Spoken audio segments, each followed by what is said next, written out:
Good morning, কেমন আছো সবাই? আশা করবো সবাই ভালো আছো, আমরাও ভালো আছি। ওয়েদারটা আজকে কিন্তু বেশ ভালোই আছে। সকাল সকাল মন ভালো করা একটা ওয়েদার রয়েছে।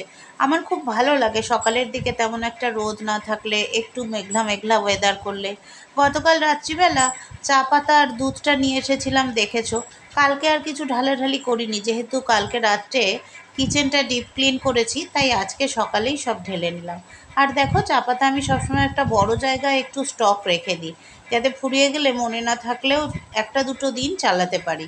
এটা অবশ্য সবাই করো, আমি জাস্ট আমার লাইফস্টাইল যেহেতু শেয়ার করি, সেই জন্য তোমাদের সাথে শেয়ার করলাম। আর দুধের প্যাকেটটা খুব ভালো করে ধুয়ে ওই বাটিটার মধ্যে প্যাকেট শুদ্ধই আমি রেখে দিই, কারণ একটা দুধে আমাদের এই আজকে সকালে করছি তো, রাতে যদি চা না খায় তাহলে কালকে সকাল, কালকে মানে ওই ধরো 3বার কি 4বার চা হয়। তাই প্যাকেটটা কেটে আর ঢেলে রাখি না, ওই প্যাকেট থেকেই ঢেলে ঢেলে নিই। আর ডেট তো থাকেই, কোনো অসুবিধা হয় না। চলো, সকাল সকাল জ্ঞান দিতে বসে গেছি, চাটা বসিয়ে দিয়ে এবার যাই নিজের কাজে। আজ থেকে আদরের স্কুল খুলছে, 18 তারিখ। তো পল্লব যাচ্ছে এখন, আদরকে ছাড়তে যাবে। আজকে আর সকালবেলা র্যাপিডো করা হবে না, আদরকে ছেড়ে ঘরে চলে আসবে, কারণ না হলে র্যাপিডোতে যদি দূরে কোথাও চলে যায় তখন এসে আবার আমাকে নিয়ে যেতে পারবে না। তাই ওই তাড়াহুড়ো করে এখন আর ওইভাবে আসতেও পারবে না, স্টেশন চলে গেলে আবার যদি খালি আসে অনেকটা তেল খরচা, সেই সব ভেবে আর কি বললাম যে তুমি এক কাজ করো, আদরকে ছেড়ে ঘরে চলে আসো। আমাকে আমাকে ছেড়ে তারপরে তুমি একেবারে যেও র্যাপিডো করতে। গলাটা আটকে আসছিল, তাই কেমন হয়ে গেল কথাটা।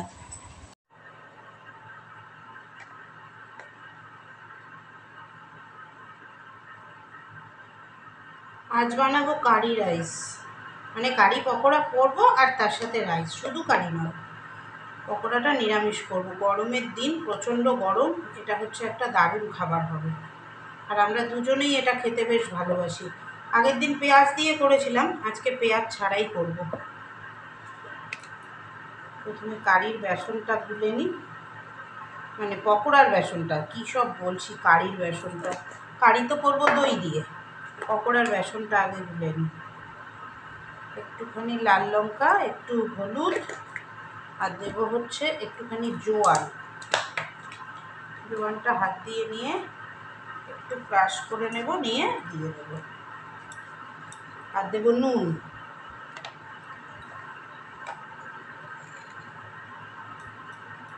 পল্লবকে বললাম এটাই ভালোভাবে ঝুট ঝামেলা থাকবে না, এটাই করে নিই। করলে করো, অসুবিধা নেই।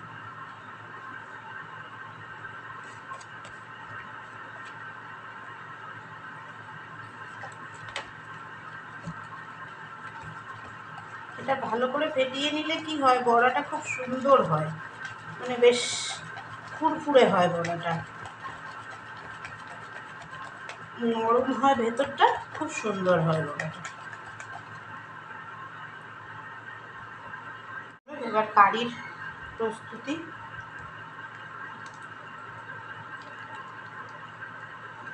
বেশি করে দই দিয়ে একদম অনেকটা করে রাখবো। তো এর মধ্যে দেবো একটুখানি বেসন,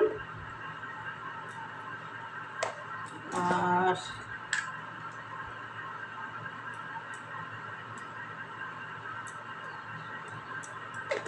আর যা দেয়, লঙ্কা গুঁড়ো, হলুদ গুঁড়ো, নুন দিতে হবে। দাঁড়াও, নুনটা নিয়ে আসতে হবে। নুনটা এটার মধ্যে শেষ হয়ে গেছে, নিয়ে আসি।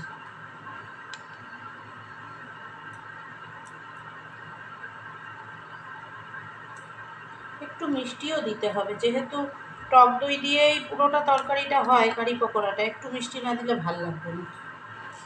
এই যে এইটুকুই দিচ্ছি।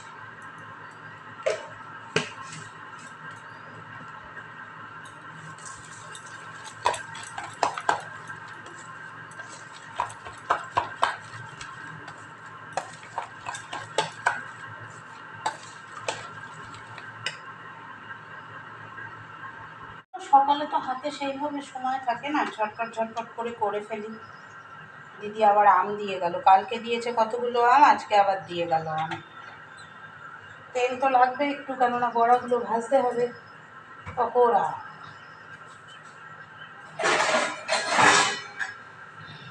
তেলের ট্রেটা কালকে ধুয়ে দিয়েছিল। এটার ওপরে কিচেন টিস্যু দিই, কিচেন টিস্যুটা না শেষ হয়ে গেছে জানো, আনতে হবে আবার।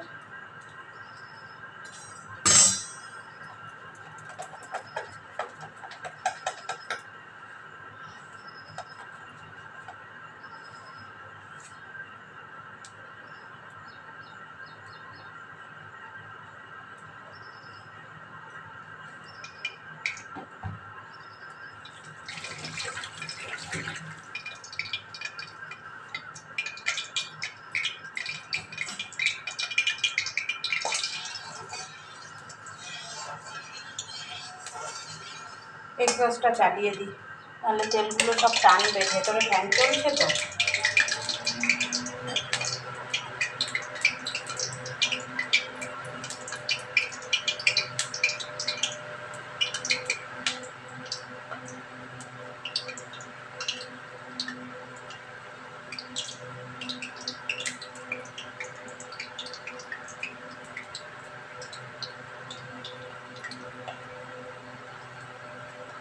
আর একটু মনে হয় শুকনো হলে ভালো হতো, পকোড়ার ইয়েটা একটু বেশি ঝোলা টাইপের গেছে।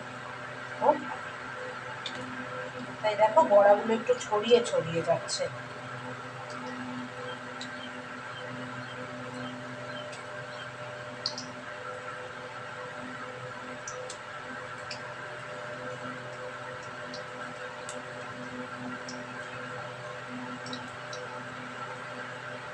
ও এই কটা হয়ে যাক, তারপরে আবার দেবো। ঠিকই আছে, লাগিয়ে দিয়েছি। এবার খালি উল্টে পাল্টে ভেজে নাও। গরমকালের দারুণ খাবার, আর সব থেকে কম সময়ে নিরামিষ দিনে একদম ইজি খাবার। আগের দিন করেছিলাম পকোড়াটার মধ্যে পেঁয়াজ দিয়েছিলাম, মনে আছে তোমাদের? আজকে আর পেঁয়াজ দেবো না। দিদিকে বললাম যে দিদি একটা কারি পাতার ডাল তুলে দাও। দিদি তুলে দিল একটা কারি পাতার ডাল। আমার এই গাছে হাত দিয়ে কিছু নিতে একদম পছন্দ হয় না, নিজের বাড়িতেই নিতাম না, আর অন্যের বাড়িতে তো প্রশ্নই ওঠে না। চলো পকোড়াগুলো এবার আস্তে আস্তে হতে থাক। এই রাউন্ড বড়াগুলো হয়ে গেছে, এবার সেকেন্ড রাউন্ডের গুলো দেবো। সেকেন্ড রাউন্ডের গুলো দেওয়ার আগে কি করেছি বলো তো, আরও একটু বেসন দিয়ে না খুব ঘন করে নিয়েছি গোলাটাকে, যাতে বড়াটা ঠিকঠাক হয়।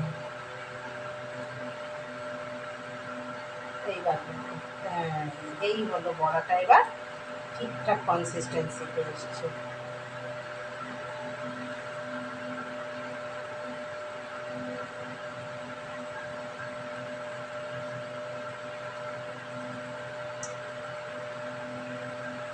এক বেলার মতোই করছি, রাতে আবার দেখি কি করা যায়। চলো এবার কারিটা বানিয়ে ফেলি। তেল একটু তুলে রেখেছি, বাকি এই তেলটার মধ্যে কারিটা বানাবো।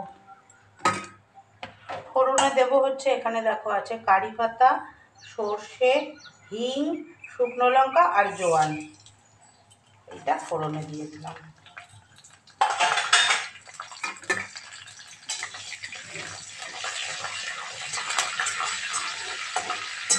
আমি আলাদা করে আর তড়কা লাগাবো না বলে তেলটা এখানে মানে তড়কার আলাদা তেলের থেকে একটু বেশি রেখেছি। আর এর মধ্যে একটুখানি তড়কা লাগালে তো পরে লাগাতাম, আমি আগেই দিয়ে দিচ্ছি একটুখানি কাশ্মীরি লঙ্কার গুঁড়ো। আমি বলি না আমি সব কিছু নিজের মতো করে করি, তো কাশ্মীরি লঙ্কার গুঁড়োটা দিয়ে দিলাম। দিয়ে এবার আমি ওই গুলে রাখা দইয়ের ঘোলটা দিয়ে দেবো।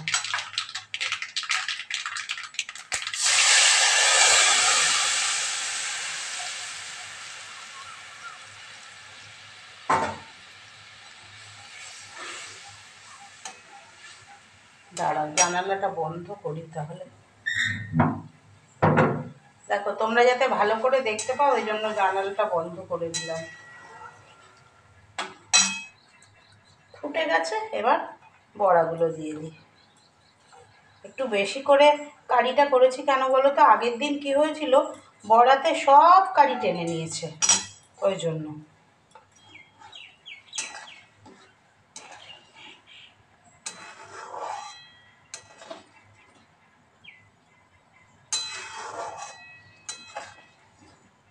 দেখো রেডি হয়ে গেছে, এবার সার্ভ করে নেব।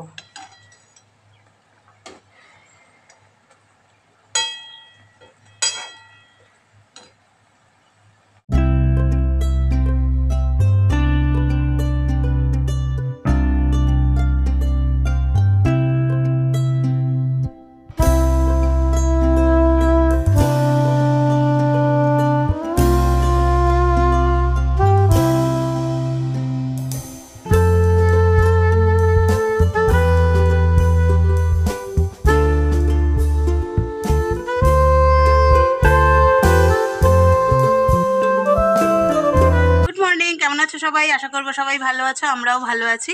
আজকে আর সকাল থেকে নিজেকে তোমাদের সামনে দেখাতে পারিনি। এখন বাজে প্রায় তোমার 9:40, এখন বেরোচ্ছি। আজকে বেরোতেও একটু দেরি হয়ে গেল। তো চলো পরে কথা হবে তোমাদের সাথে। যে যেখান থেকে আমাকে দেখছো সবাইকে অনেক অনেক ভালোবাসা, অনেক অনেক শুভকামনা। টাটা, শুভ সন্ধ্যা বন্ধুরা। এই ফিরলাম, এখন ঘড়িতে বেজেছে ঠিক 7টা 2। এখন এসে এইবার ড্রেসটা চেঞ্জ করব। আজকে মঙ্গলবার, সন্ধে দেব, হনুমান চালিসা পড়ব, তারপরে যাব মৌয়ের বাড়িতে। মৌয়ের বাড়ি থেকে এসে আজকে রাতে রান্না করতে হবে। রাতের রান্না কিছু নেই, কারণ দুপুরবেলা তো কারি রাইস করে নিয়েছি, ওই খাওয়া হয়েছে। দেখি কি রান্না করি। ঘরে ঢুকতে ঢুকতে ঝড় উঠে গেল, কারেন্টও চলে গেল, ফ্যানটা আর চালাতে পারলাম না। একটু বাজার করে আসলাম। এই দেখো এখানে আছে পটল আর উচ্ছে, আর এইখানে নিয়েছি ভেন্ডি আর বেগুন। আর মুসুর ডালটা ফুরিয়ে গেছিলো, একটু মুসুর ডাল নিয়ে এলাম, আর নিয়ে এলাম পোস্ত। এখন ডাল করব, ভাত করব, আর একটা কিছু ভাজা করব, নয় পটল নয় বেগুন ভাজা। তারপরে খাওয়া দাওয়া। ঘড়িতে এখন সময় হয়েছে 9:45। শুরু করে দিই। কারেন্ট চলে এসছে। এদিকে দেখো ভাত বসিয়ে দিয়েছি, একটু আলু সেদ্ধ দিয়ে, এটা আমার জন্য। আর এইখানে সর্ষের তেল, নুন আর হলুদ দিয়ে মুসুর ডাল সেদ্ধ বসিয়েছি। বেগুন ভাজা আর পটল ভাজা করব। এই যে দুটো পটল ভাজবো 4 পিস, আর দুটো এই একটা বেগুন থেকে 2 পিস বার করব। ব্যাস, পোস্তটা সরিয়ে রাখি কালকের জন্য। এখন গিয়ে বাইরে একটু হাওয়া দিচ্ছে দারুণ, বসি। দিদি আর পল্লব যাচ্ছে আম কুড়াতে গাছের তলায়। দেখো 2 ভাই বোনে মিলে কত আম কুড়িয়েছে। এটা একটা আলাদাই মজা আছে বলো এই আম কুড়োনো। এই যে একটা বেগুন কেটে নিয়েছি 4টে পিস করে, এরকম লম্বা লম্বা করে। দেখো এরকম লম্বা লম্বা করে কেটে নিয়েছি। আর এই যে 2 পটল। এবার এটা ভাজা করব। ভাতটা সেকেন্ড ফুট হচ্ছে, ভাতটা সেকেন্ড ফুট হয়ে গেলেই এটা ভাজা করে নেব।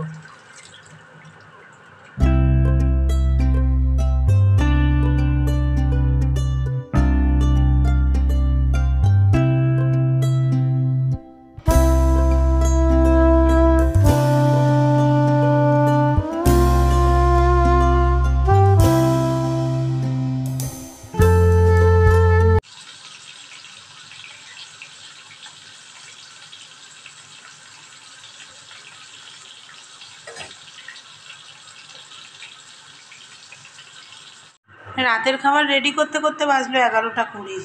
এই যে মুসুর ডাল সেদ্ধ, আলু সেদ্ধ মাখা, এটা আমার।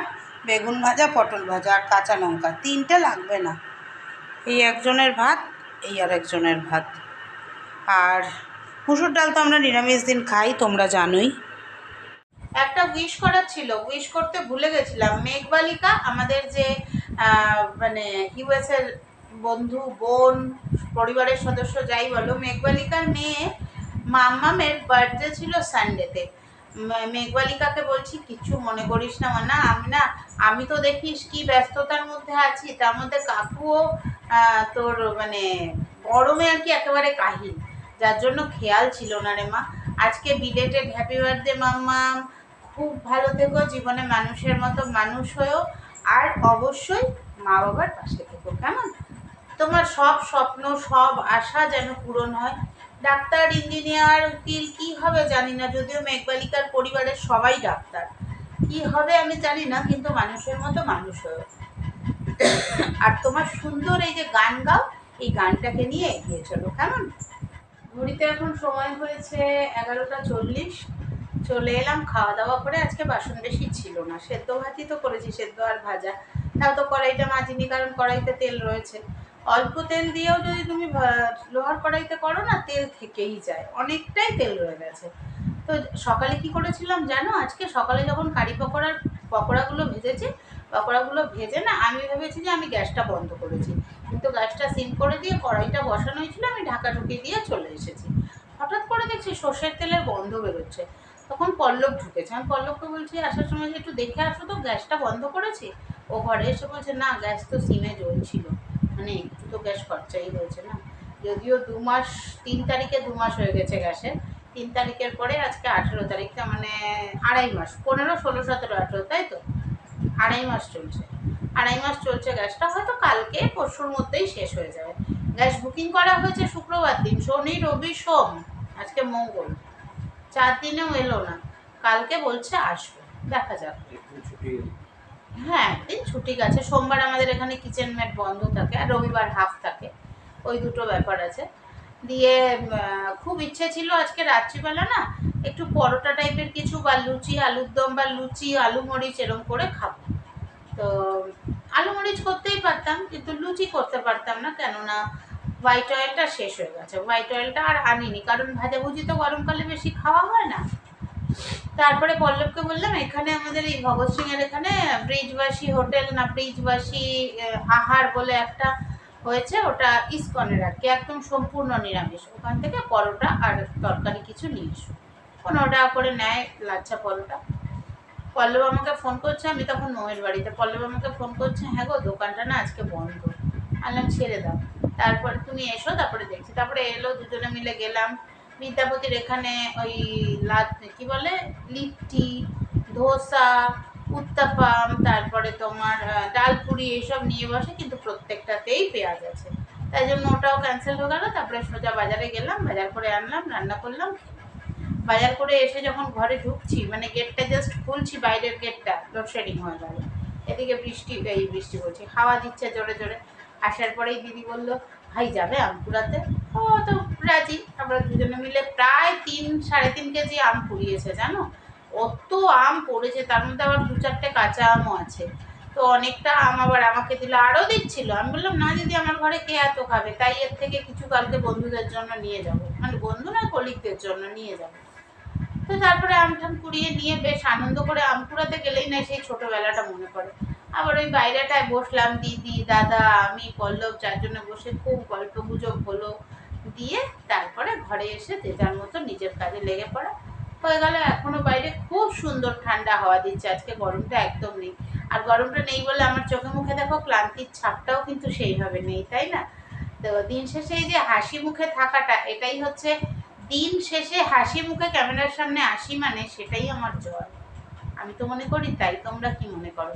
আর একজন আজকে এলো না, কারণ আজকে মঙ্গলবার, সে দাড়ি কামায়নি, কালকে আবার এসে তোমাদের গান শোনাবে। আর সত্যি বলার দম যদি তোমার থাকে তাহলে তুমি জয়ী হবে। আমাকে সেদিন একজন লিখেছিল যে আমি যখন বলছিলাম না যে তোমরা এত কম, মানে পুরোটা দেখছো না কেন, অর্ধেক দেখছো কেন, কম সময় দেখছো কেন, এই কেন। তো সেখানে উনি লিখেছিলেন তোমার ব্লগ দেখতে খুব ভালো লাগে, খুব স্বচ্ছতা আছে ব্লগের মধ্যে। থ্যাংক ইউ তোমাকে, নামটা মনে নেই, তবে এই কথাটা বলেছিলে, কথাটা আমার ভেতরে গেঁথে গেছে। আর আমার ব্লগের মূলধনই হচ্ছে সততা আর স্বচ্ছতা, এছাড়া তো আমার এগিয়ে যাওয়ার মতো আর কিছু নেই, শো আপ করার মতো কিছু নেই। সেই জন্য এই দুটোর মূলধন করেই আমি এগিয়ে চলেছি। তোমরা পাশে থাকলে নিশ্চয়ই লক্ষ্যে পৌঁছতে পারবো। চলো tata, bye bye, good night.